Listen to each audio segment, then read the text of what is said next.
Welcome to the Russ Joy Show. I'm Russ Joy. You knew that because you're smart, and it's also the name of the show. And we have a lot to get into today. A ton. We're getting ever so close to all of my kids being out of the house, and this show starting on time, as the good Lord intended. But in the meantime, I'm happy to spend a beautiful Tuesday morning with each and every one of you, unless you're listening in the podcast feed or you're watching after the fact, and it's not the morning anymore. Maybe it's the afternoon. Perhaps it's the evening. Maybe it's night.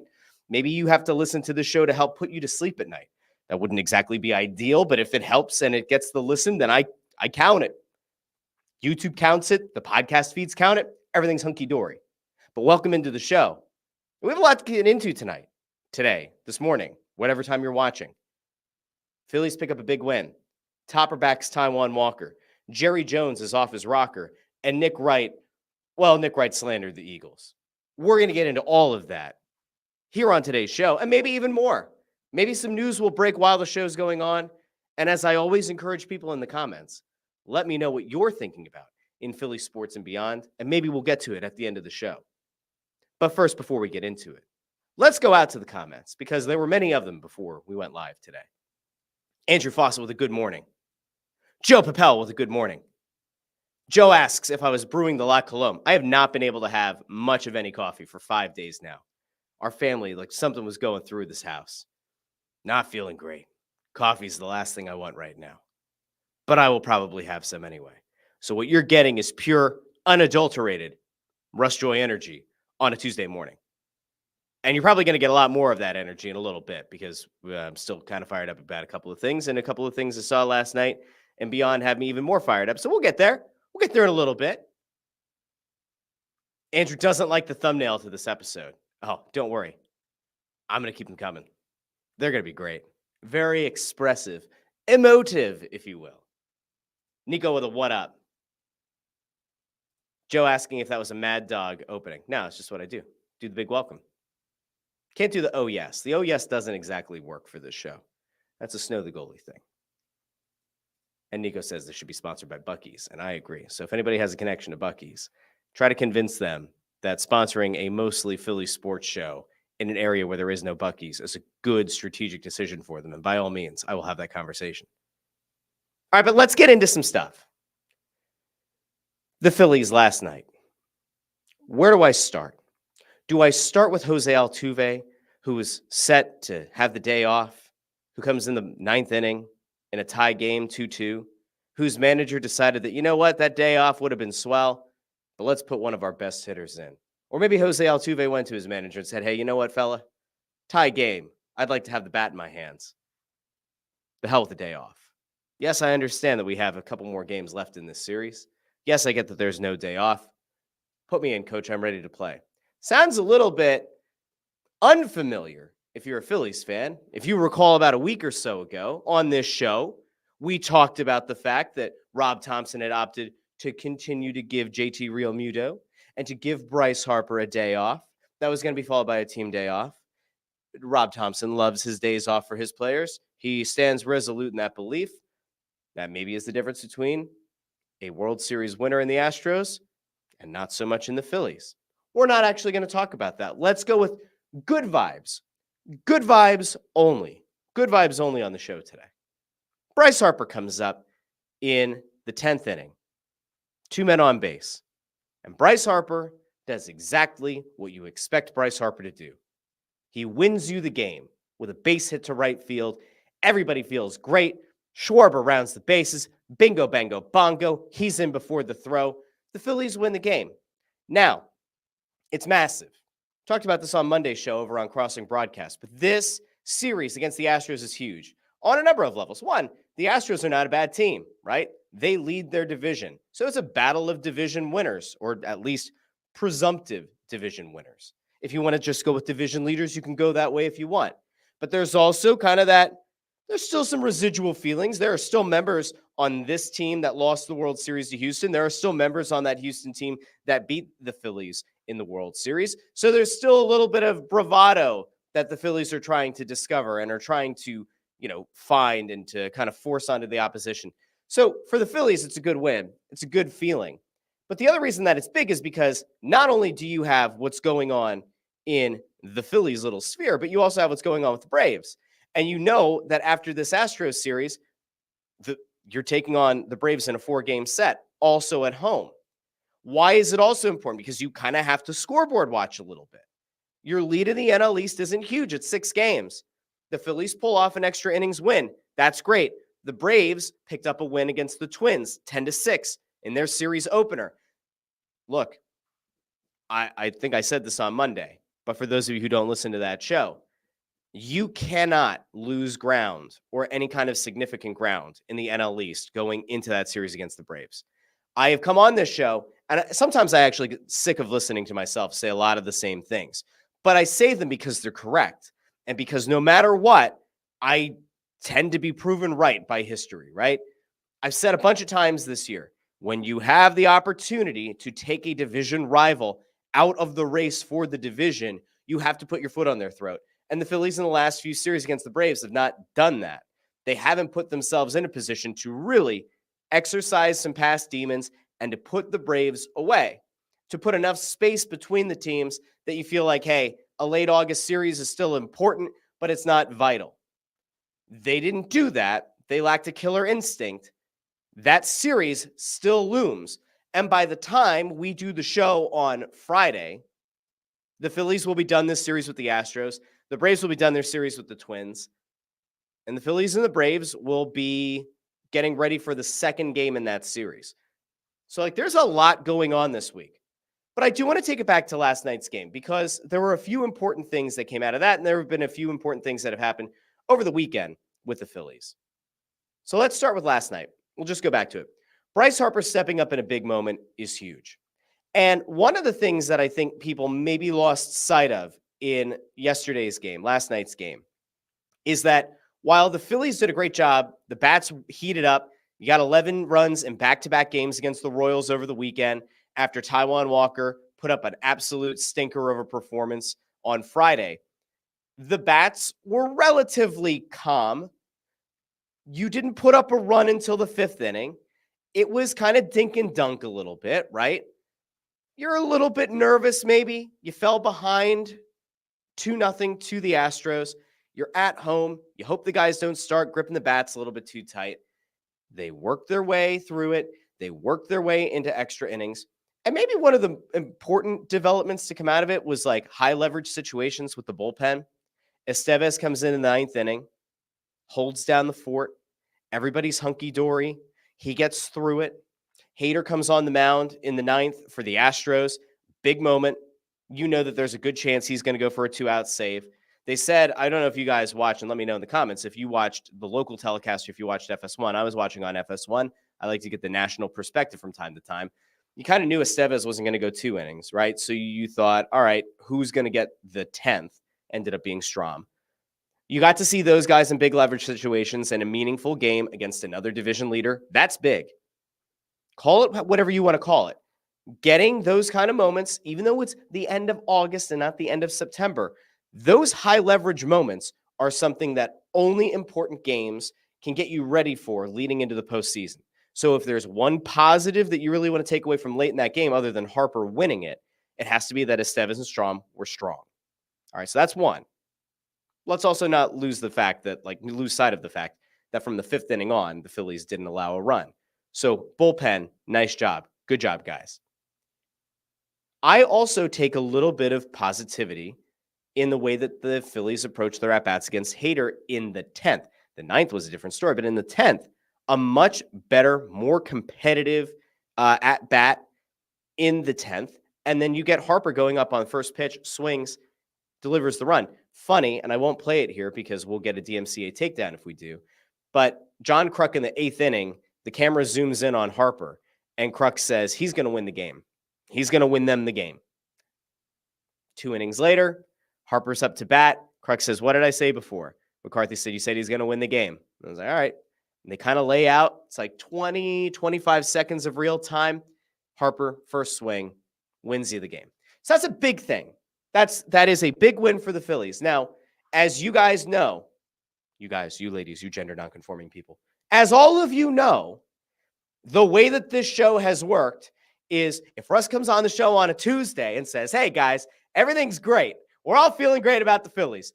They're back on their way to a World Series. Friday means, like, we know that by Friday, it's going to be the world is burning, something has gone terribly wrong. Conversely, if I come on the show and I say the world is burning on a Friday, well, then Tuesday, we're back at it with, hey, guys, great feelings. The vibes are great. I don't know what to make of any of it.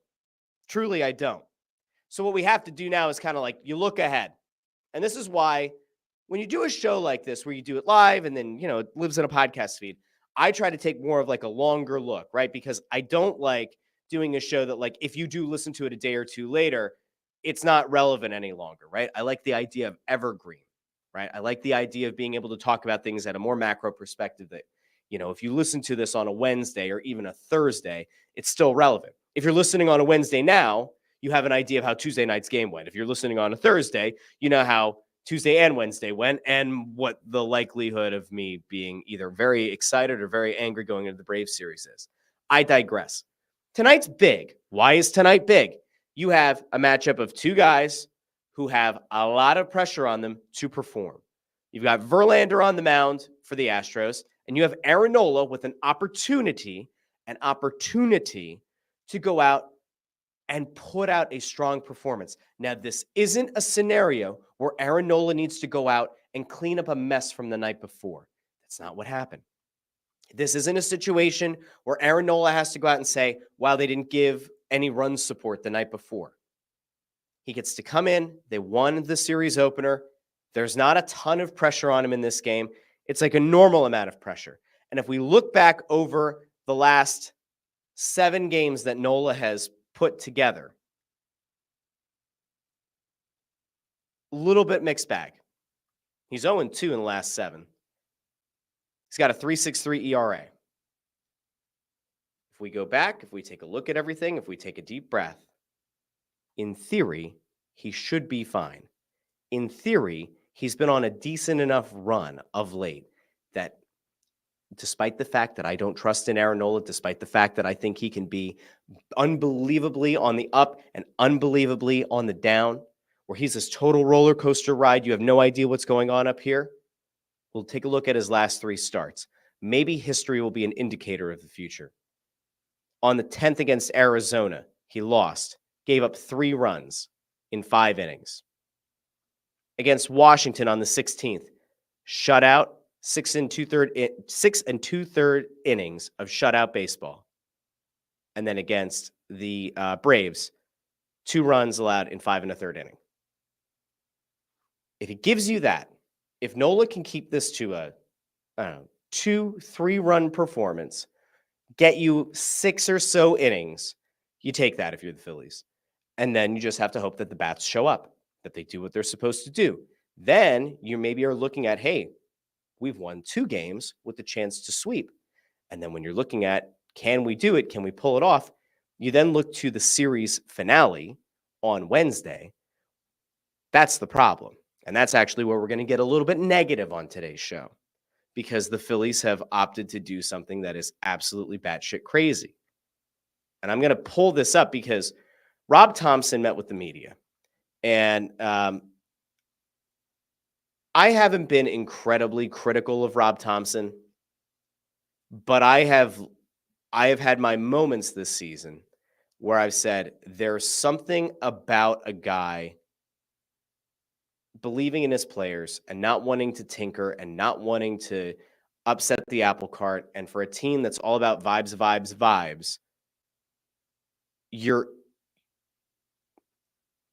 I get it. I get a player manager. I understand the idea that you want to play into this whole idea of vibes.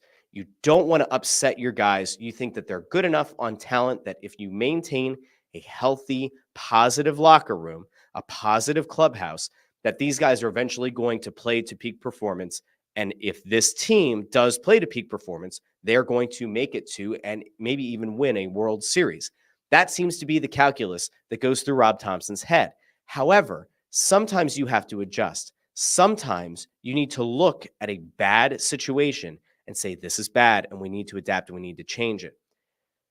I bring this up because Rob Thomson decided that after Taijuan Walker got his face kicked in on Friday, that it was a good idea to run him back out. Now, there was some speculation on Monday that Walker was going to be potentially DFA'd or released. There were a few people saying it. One of my co-hosts on Snow the Goalie happened to be one of the people who put it out there. But I've been told that there were some other reporters who had heard the same thing. But Taijuan Walker's been an absolute disaster. We all know this. I don't need to run down the stats for you, but I will, because I want to just kind of highlight just how bad things have been. He was gone for a bit, right? He missed about a month and a half when he was injured. Since he's returned, mid-August, 4 innings, 3 earned runs. 4 2/3 innings, 3 runs. The big issue was Friday. 3 innings, 6 earned runs. A guy who was brought in here to be an innings eater, and a guy that Dave Dombrowski and company thought was going to be somebody who could serve a meaningful, valuable role at the back end of this rotation, has not lived up to that, has not been that guy. At no point has really lived up to whatever that hype was supposed to be. Now, I've pointed this out before. Mets fans were ecstatic when Taijuan Walker was gone. They had no idea why the Phillies were going after him. There was an idea that like maybe his stuff was better than he had performed with the Mets, that he had filthier stuff, that maybe with the right pitching coach, if they could get his erratic pitching in order, that like maybe he would be like a number 3 level starter. And maybe that's what the Phillies were banking on. He's not been that. Last year, I've heard some people now, I don't know if it's revisionist history. I don't know if it's people making excuses.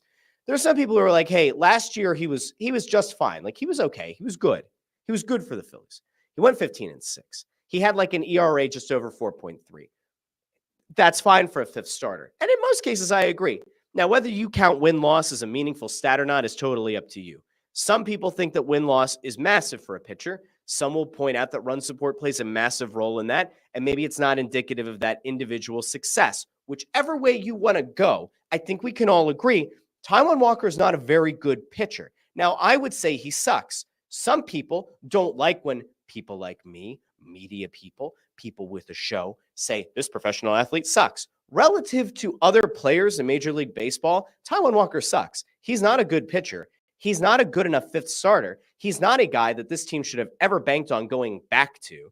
This is why I got angry around the trade deadline, where I said, you need another pitcher of value. You need somebody else who can be middle of the rotation, maybe even number 2-ish, in case you lose a Wheeler or a Nola for a bit, or like you do make it to the World Series, you need to have another starter you can rely on. I've said this before, but Yoshi Yamamoto's a guy that they offered more money to. They had a bigger offer out to than the Dodgers did. They didn't do that because they believed in their rotation. They did that because there was short-term benefit. They thought it would help the rotation now. Long-term benefit, he would be here beyond when Wheeler's done playing, all that. They clearly thought that there was an issue. They clearly thought that they needed some rotation help. They didn't do it. At the deadline, I begged, I pleaded, I screamed, get some help for the rotation. They didn't do it. I mentioned this yesterday, so sometimes it's redundant if you listen to Monday's show and then you listen to this show. But like going into the trade deadline, there were a few targets, right? There were a few names that were bantered about. But the one thing that I kept coming back to is, unless you're in the room, you don't know what names are actually being discussed. So yes, it's great when you have 2 or 3 names that are thrown out there and you say, these guys aren't good enough to trade Andrew Painter for because you think that maybe Andrew Painter is going to become something of value. Fine. You don't know for certain that 1, Painter was untouchable. 2, you don't know that Painter wasn't discussed in a potential deal for a number 2-ish level starter. You have no idea. I have no idea. I haven't talked to any of the Phillies organization or the front office. I am merely hypothesizing that if your prospects are as good as you think they are, it stands to reason that there are teams in this league that know we're not a World Series contender, or no, you know what? The potential value of an Andrew Painter is worth making this trade. We're not winning this year. We're not winning next year. Let's get the younger guy in who has potential ace stuff. If another team believes that, you make a deal. It works out. The Phillies didn't make one. They decided that Taijuan Walker was a safe enough decision. He was a safe enough choice to go back to. And he's not. And he stinks. And he's been pretty bad. And the idea of being the innings eater and then not being able to get through 5 innings pitched in the last 3 starts is bad, bad, very bad. You could even run the counterpoint, because I'm going to play devil's advocate with myself here. Maybe I should do this like an old Jekyll and Hyde, like David Hasselhoff, where you go hair down on one side, hair up on the other. I don't know. But like, here's how this plays out. I could actually use the second camera for this. Maybe that would actually be fun. Not now. But so this is how it works. Taijuan Walker is supposed to be an innings eater. Well, Russ, he's coming back off of injury. He did miss a month and a half of time. You have to allow the guy the time to get himself back in physical condition. Okay, that's fine. Are the Phillies a bad team? Well, no, Russ. They're supposed to be contending for a World Series. Do you really have the ability right now to allow Taijuan Walker to work himself back into shape, not get through 5 innings at this point? Well, Russ, you see, the thing is that you have a good bullpen. And see, the Phillies did fortify the bullpen a little bit at the deadline by acquiring Estevez, who's going to be a lockdown guy. It allows you to move Jose Alvarado into lower leverage situations, perhaps. Like, we can't do this. There is no other World Series contender right now that I can think of, and you can let me know in the comments if I'm wrong.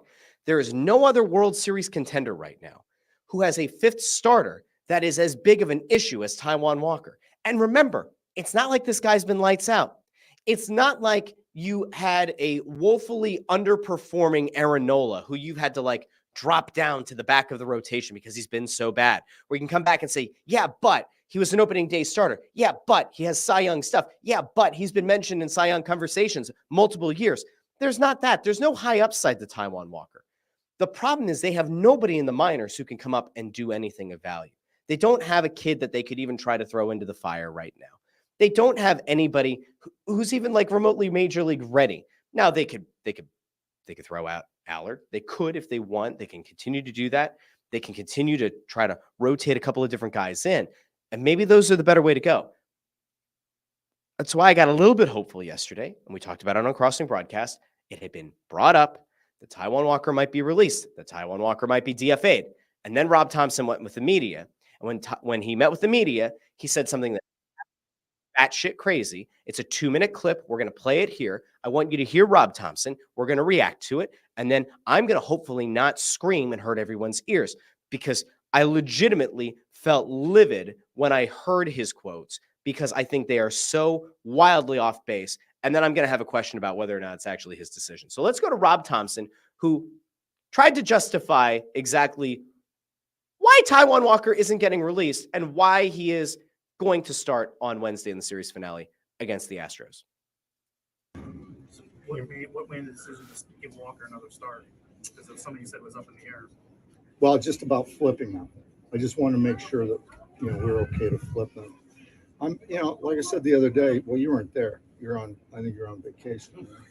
But I was encouraged by his velocity. I know he threw some pitches down the middle, but he got behind as well. So, I think he deserves, because of who he is and his experience, he deserves another shot. Are you limited with what you can do though with him? I mean, other than sticking with him, if you wanted to make some kind of move, are you kind of limited? Do you think? With him personally, I don't know what to do with him going forward. If you Well, wanted to make a change, then. well, I mean, you can always make a change, but I mean, I'm confident he's going to bounce back at this point. So maybe not everybody is, but I am. But that's who I am. You're surprised it's taken this long? I mean, splitter hasn't really seemed to have been as effective as it has in the past. I'm actually going to pause that because there's another minute here. We have to dissect what he said because it is absolutely insane. And I'm just going to say this right now. Do I think Rob Thomson's an idiot, a jamoke, adult? I don't. Do I think he's a lovely Canadian man? I do.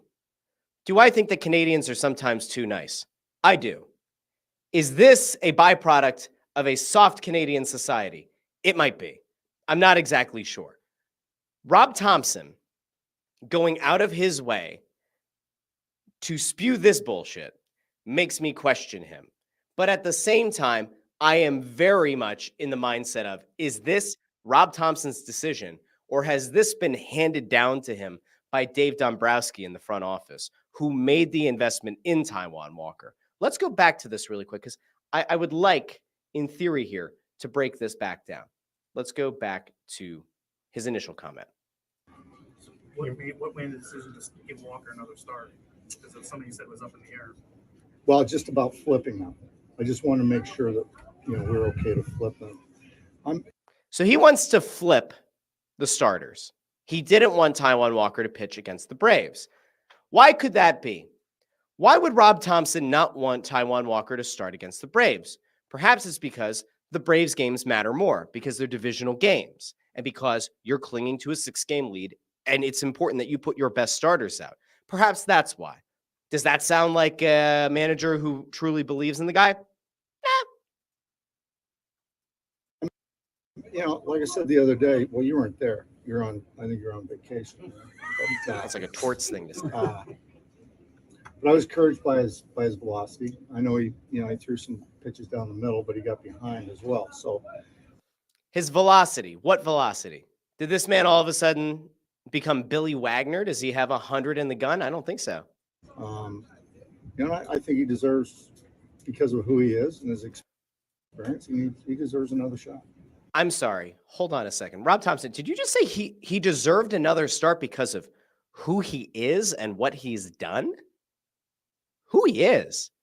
He's a 5th starter at best. He's not a particularly good pitcher, and he's effectively vomited on himself 3 times since coming back from injury. That's who he is. He deserves it. He deserves another start. No. Are you limited with what you can do though with him? I mean, other than sticking with him, if you wanted to make some kind of move, are you kind of limited? Do you think?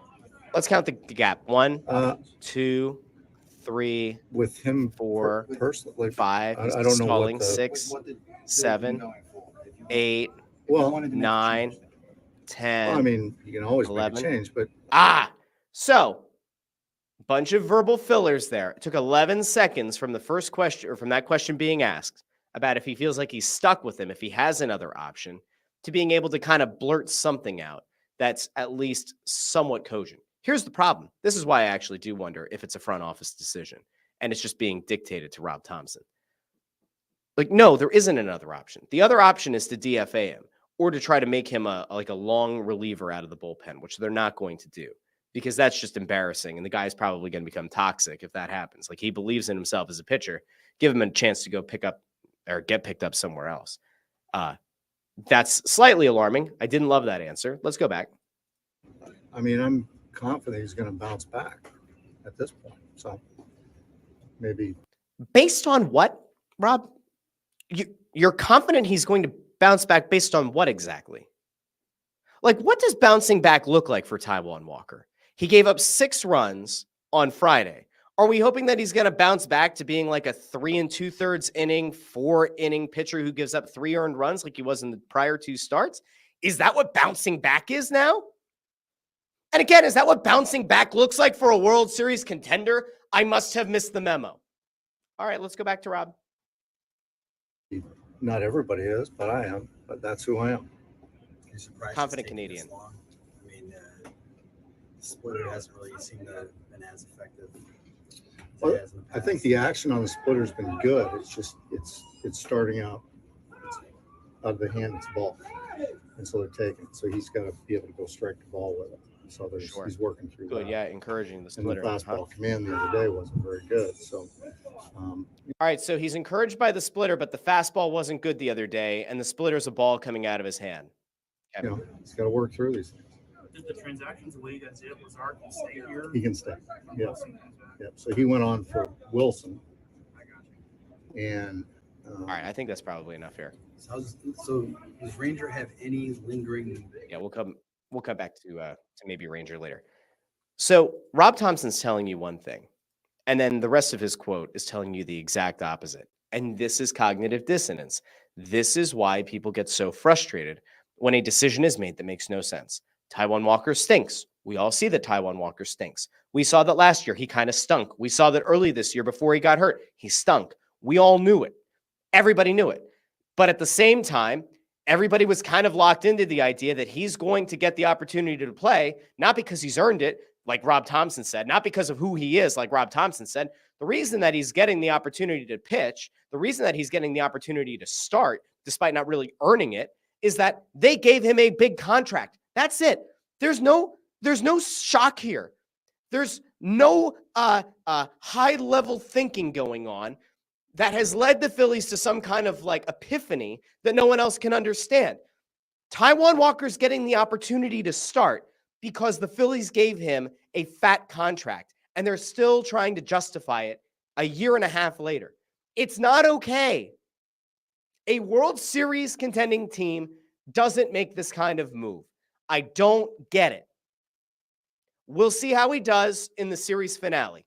Chances are he'll puke all over himself. He won't 8 innings. They'll have to burn bullpen arms. And then you're going to go into the Braves series with not a depleted bullpen, but certainly with a bullpen that has now used guys that wouldn't have maybe otherwise had to have been used. If like a Christopher Sanchez, for example, had pitched there. Okay. This is why I get angry. This is why I get frustrated. Because as of now, the way that things are supposed to set up, Christopher Sanchez will get the first start of the series against the Braves. We all like Christopher Sanchez. We're all thrilled that Christopher Sanchez has mostly overperformed any and all expectations this season. We believe that Christopher Sanchez is going to put the Phillies in a good position to maybe do well in the series opener against the Braves.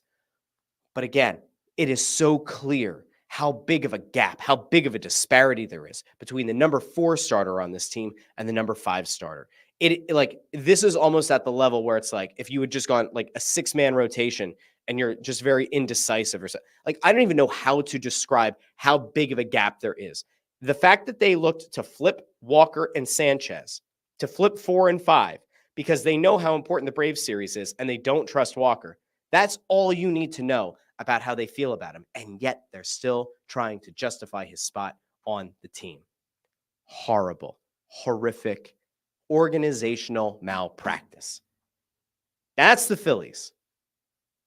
We will hope the Phillies do well. We will hope that by the time Friday's show rolls around, we'll have something good to talk about the Phillies. Perhaps a series win against the Astros. Perhaps a series opening win with Christopher Sanchez on the mound. So we'll come back to the Phillies on Friday, and let's hope they don't let us down. Based on recent trends, they will have fallen apart, and the division lead will be down to mere games, and we will all be ready to light the city on fire.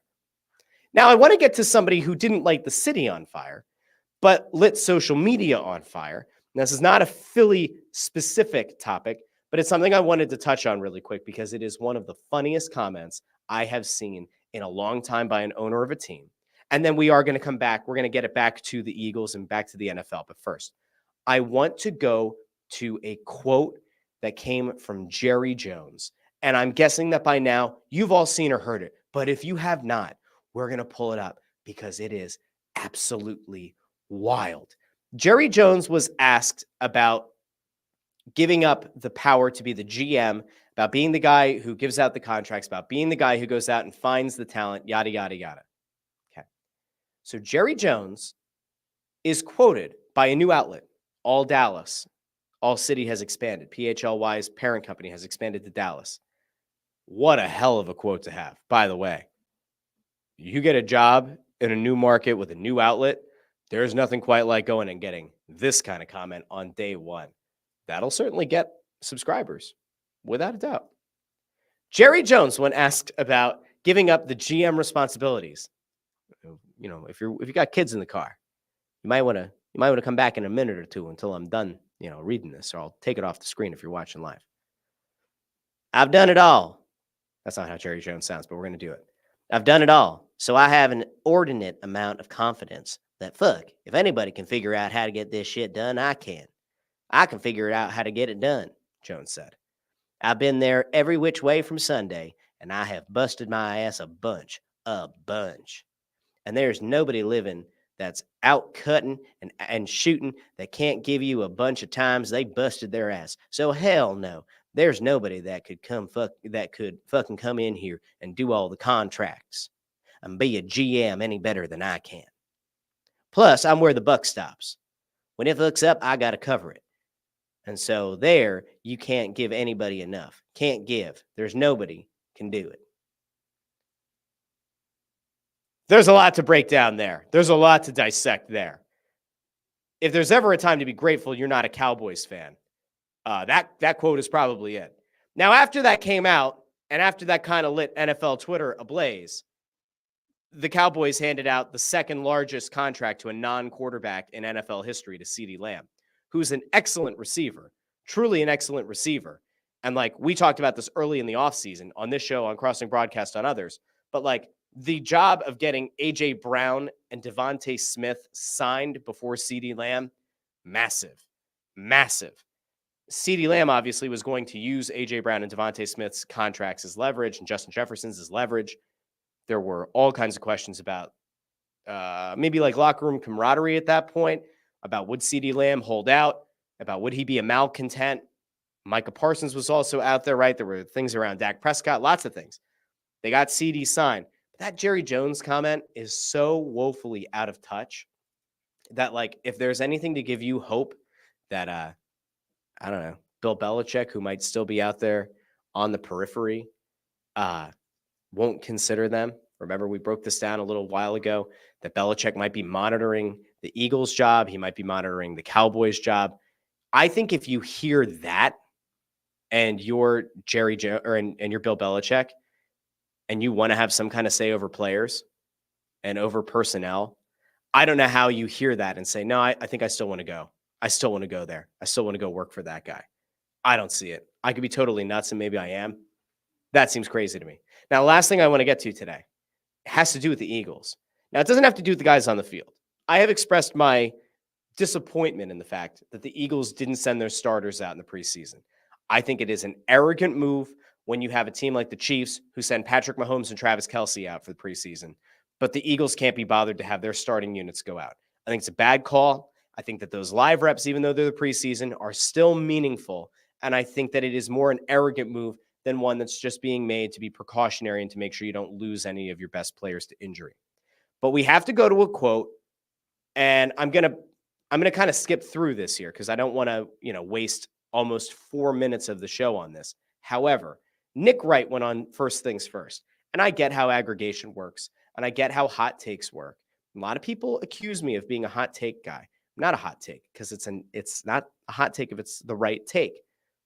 My takes are measured and often are proven correct. Nick Wright's take is batshit crazy. We're going to go to it real quick because they are doing a predictions week on their show, and they talked about the NFC East, and Nick Wright decided that that was the day he was going to shove his foot very far in his mouth and maybe down his own throat, where it's actually going to fly out his own ass, where he talks about the Philadelphia Eagles. So we're going to go to that now. I think this will be mostly unanimous. The New York Giants. Yeah, Giants are number 4. I actually think the So we're gonna skip past the Giants. He gives all the reasons why the Giants stink, because they do. They stink. Who's the number 3 team? Pray tell. Dable. I do know about Daniel Jones. They're going to be, I think, in contention. Sorry, Greg. Watch him. Greg, did you see? You saw Daniel Jones' preseason. Yeah. Let's scrub a little bit. Number 1 quarterback in next year's draft, and that's how they can turn the page. This number 3. is where there's going to be gasps. At number 3 is the Philadelphia Eagles. They've lost 6 of the last 7 games. They had a bottom 4 defense across the board in the NFL last season. They lost a future Hall of Famer, the leader of their team, the best player on their offense. Their coach and their quarterback don't get along. Their coach was known for one thing, kind of being a jerk on the sidelines, and now he's been like, no, I'm going to stop that. If anyone else could have told him that was a bad idea years ago, classic 2, once again. All right, so let's just break down some of those concerns really quickly. Are they fair? Because I've seen people on Twitter getting very worked up about it. Are the concerns fair? Did the Eagles lose 6 of their last 7 games last year? Yes. Did the Eagles lose arguably their most important player on offense in center Jason Kelce, who's a future for like first ballot Hall of Famer? Yes. Do we know for a fact that Cam Jurgens is going to be able to go in and be 85% of what Kelce was? No, we do not know that. He didn't bring that up, but that's kind of the implication. Do we have some kind of belief potentially that Jalen Hurts and Nick Sirianni don't get along, or that there's a rift between the coach and quarterback? Yes, it is something that has been brought up on many occasions. I think in some ways has been overblown It did feel like an overcourse correction where we saw the video of them on the golf cart together, blasting music. Is there a possibility that there's still some tension because Jalen Hurts might have felt like his guy Brian Johnson got scapegoated last year and maybe believe that Nick Sirianni also deserved to lose his job? Maybe. Could Nick Sirianni be frustrated with Jalen Hurts if he tried to play through injury or he wasn't as efficient as he could have been? Yes. Those are all fair. They're all fair critiques. Is he right that Sirianni's been viewed as a dick? Yes. Does it get under the skin of the opposition? Yes. Is it also bulletin board material for other teams? Yes. So far, Nick Wright hasn't really unleashed a hot take other than saying they're going to be third. What else did he have to say? Why else are people upset? And all of those things, they come into the season on the hot seat. They have 2 great receivers. I know that. I don't know much else about this football team other than their GM loves the acquisition of, I knew who that guy is. Jahan Dotson? Oh, yeah, I remember him. He's good. Oh, is he? Especially as a third receiver. Okay. Is he? As a third Based guy? on what? Well, Sam Howell? Based on what? I'm just telling. Greg So, liked He's a him. third receiver. okay. All right, so offensive. Like, let's break that down really quick. The Eagles have 2 great receivers. Yes, we all know that. They have arguably the best wide receiver duo in the entire NFL. If you want, you could put them top 2 or top 3 in the best wide receiver tandems. Dotson could be a nice addition. Is that something that I would build part of my argument around? No. Is arguing the merit of Dotson as a third receiver really smart when you're trying to make the pitch for why they're the third best team in the NFC East? No. Here's a question. Here's a legitimate thing. If you're going to try to take Nick Wright at his word, which most people aren't, I will try to be open-minded about it. To say that the only thing you know about the Eagles is that they have a really good wide receiver duo is not fair. They still have one of the best offensive lines in football. Yes, a lot of that was predicated on Jason Kelce. Cam Jurgens played on this line. He just didn't play center, right? One has to assume that line is still going to be solid. So you do know that. You know that Lane Johnson and Mailata are very reliable. You know that this offensive line has the ability to potentially go out and perform well. 4 of the 5 starters are back. Cool. You know that. You also happen to know that they have one of the most impactful running backs in the entire league in the backfield with Jalen Hurts. You also know that Jalen Hurts 2 years ago was the runner-up for MVP, went toe-to-toe in a Super Bowl with Patrick Mahomes. Now, you can have questions about the defensive side of the ball, which is why I have plenty of questions. Does he get there? Let's just see if we can make a little bit of an argument for Nick Wright. Okay, that's great. I'm telling you right now that there's a reason he was available from a team within their division. A team that, by the way, I have finishing second. The Washington Commanders. Wow. So the argument for the Commanders is simple, which is... I'm not even going further on this clip. So this is where he loses me, because I think that a lot of the comments that he brought up are fair. They're all fair critiques of the Eagles. They're not fair enough to make them the 3rd best team in the NFC East, if you want to look at it that way, or the 2nd worst team in the NFC East. No, like he has them missing the playoffs. He didn't even mention the defensive side of the ball. That's where all of the question marks are. They're going to rely on ridiculously young defensive backs to make a significant impact. They're going to have to hope that Darius Slay is able to be some version of big play Slay. They're going to have to hope maybe that if Bradbury is going to be on the roster because he just makes too much, that he's going to be more than just a shell of himself. They're going to have to hope that CJ GJ can stay healthy, which he could not do in Detroit. They're going to have to hope that their linebacking core that has a ton of question marks performs. They're going to have a lot of questions about whether or not Jordan Davis and Jalen Carter are able to actually be big, impactful interior linemen. There are plenty of questions around this team. Can they replace what is supposed to be the productivity or what the productivity was 2 years ago of Hassan Reddick? Will Huff be able to be that? There are tons of questions on the defensive side of the ball. He could have made those arguments, and I maybe could have met him somewhere at the Eagles finish 2nd in the division. But 3rd behind the commies, stop. That's ridiculous.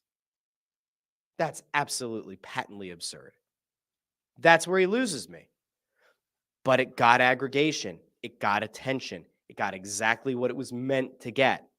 And here's the thing. When you're on a national show like that, your job is each and every day to draw eyes and viewers to your show for the ratings, to the YouTube channel, which is monetizable, to social media, which is also monetizable, and to ultimately try to pull people away from the industry leader over on ESPN or to pull eyes away from YouTube creators.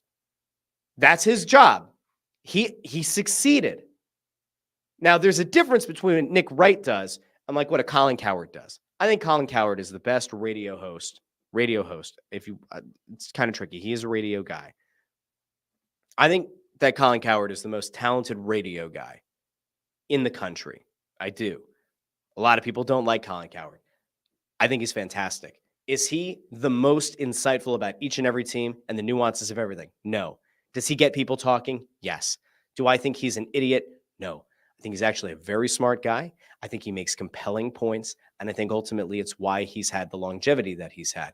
And it's why he's gotten the foothold that he is to even run his own venture while still doing his show through Fox Sports. So you put all those things together, like Cowherd to me is like a totally different animal. Nick Wright is kind of like your worst case scenario of what a hot take artist can look like on the national level. And yet he has a prominent role on that network. And yet people are talking about him. They're talking about his show.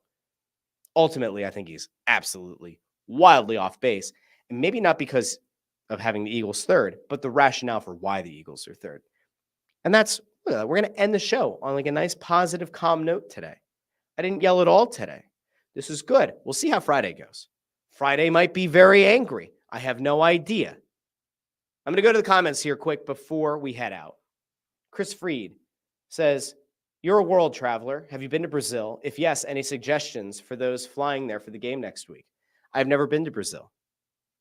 Eu falo pouco português. Yeah, didn't know that, did you? Did you? I know just a tiny bit. And definitely not enough to get around Brazil. Suggestions. Yeah, try everything. Food, try everything. I hate when people travel and they're like, I'm going to stick to what I know. Mickey D's, baby. The McDonald's menu is different in each country, but I know the standards of excellence are the same everywhere. I trust those golden arches.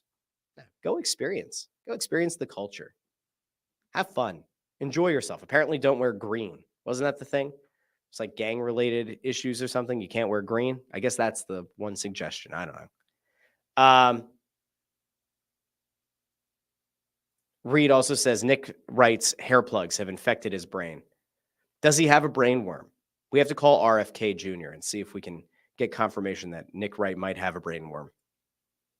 All right, everybody, have a great rest of your Tuesday. I want to thank everybody who joined live over in the comments. I want to thank everybody who listens after the fact in the podcast feed. If you haven't done so already, go over to Apple Podcasts, leave a 5-star rating, which is great, but leave a 5-star review. Write something out, and I'll be happy to read it on this show. Seriously, I'll be happy to read it. If you love the show, if you hate the show, I'll read it on this show. In the meantime, you can go check out the Russ Joy Show YouTube account. If you're watching on Joy Media, love you, appreciate you. Head over to the Joy Media account where I not only do these episodes, sometimes we clip some things up, sometimes we do a little bit of short form content. I say we, it's all me. I have no one helping me. I could use help. Somebody help me. But go over there. You can find old clips from the show. You can find other episodes of the show. If for some reason you enjoy listening to me talking to this mic and you're new to the program, thank you so much for finding it. But you can go find all those episodes. Anyway, we have a few days here. Big games for the Phillies. The Eagles are inching closer to the start of their season. There are some Flyers things going on the periphery. And I did see a question. I'll go to this really quickly. Allison said, what happened to Snow the Goalie episode that was supposed to happen last week? Miss you guys. We are in the process of trying to put together some kind of consistent schedule for that show. I have to be honest with you. I don't want to talk about the Flyers very much. I'm happy to do the show. We haven't been able to sync up our schedules. And I honestly am just kind of like, I don't, there's nothing to talk about. This is why I say, like, people who do like daily shows for the Flyers, God bless them. I don't know how they do it. I have no interest in doing it. I'd rather talk about the teams that are either playing or getting ready to play. I'll get to the Flyers. The Flyers are going to get to eat 8 months of my life starting in October. We'll be doing so many episodes. It's going to make my head bleed. Okay. So we will be back over on Snow the Goalie. I think we are going to do an episode this week. And apparently we're trying to line up an interview for maybe as soon as next week. So there's a little bit of a Snow the Goalie update for all of you wonderful hockey fans out there. So in the meantime, I've been Russ Joy. This is the Russ Joy Show. You know that because you're smart. I'll talk to all of you again Friday here on the Russ Joy Show. Have a great week, everybody.